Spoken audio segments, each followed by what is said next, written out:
Hello, this is Brian Resney. It's question and answer day. One of the questions that came in about a week or so ago was from a gentleman in Florida who's been buying different kinds of bonds, corporates and muni bonds. And he's been buying them through Morgan Stanley and David Lerner Security. And the question basically was, what is he really paying? He realizes he's paying a commission to buy his bonds, but are there any other costs associated with buying individual bonds? And what I explained not only to this gentleman, there's not only the commission you pay, but it's what you don't see that you pay. In fact, Morgan Stanley and David Lerner Securities are broker-dealers. Of course, they're not the only broker-dealers in the world, but they're one of two.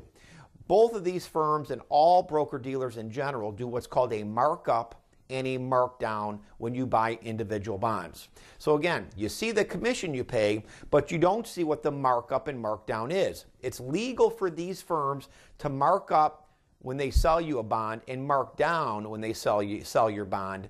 It's legal to do that. They can't be too egregious. As an example, let's say there's a bond out in the marketplace that is currently trading at, say, $98,000. These firms can buy that bond at $98,000, sell it back to you at $100,000 with a 3% markup, meaning you're paying 3% plus your commission to buy that actual bond. When you go to sell that bond, let's say that bond's selling for $103,000 and they tell you they got $99,000 for it. So again, that's a 4% markdown or a total cost in addition to commission of 7%. So it's not what you see you pay, but it's what you don't see you pay.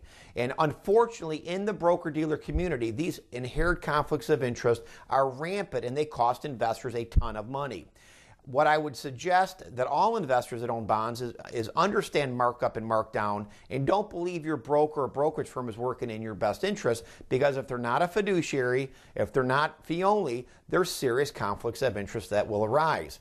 The other thing that I told this gentleman when I answered his question is I said, go to FINRA, F-I-N-R-A, FINRA.org, and in the top of the news search, type in Morgan Stanley or David Lerner Securities or any broker-dealer name, and then type in markup and markdown. See what pops up. I did that for this gentleman, and both Morgan Stanley and David Lerner Securities were fined substantially for over-marking up their clients' bond purchases and sells. This again is an inherent conflict of interest, and they were caught excessively marking up and marking down bonds. In fact, Morgan Stanley, one of their fines was for over marking up bonds by 13%.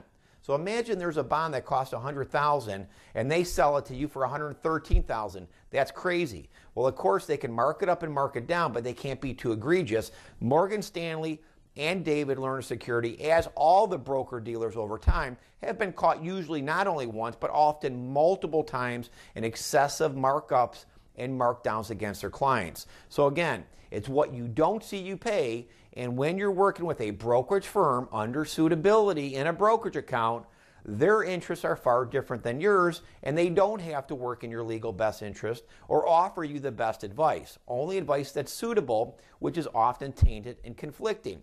And of course, these kind of markups and markdowns come directly against your return, and you don't even know what you're paying. So again, go to FINRA.org, check out your brokerage firm if you're buying bonds, type in markup or markdowns, and you will be shocked at the fine incentives these firms have received. And again, they have to be caught. The question is, how many times haven't they been caught, and how much does that ultimately cost you, the bond buyer, in excessive markups and markdowns?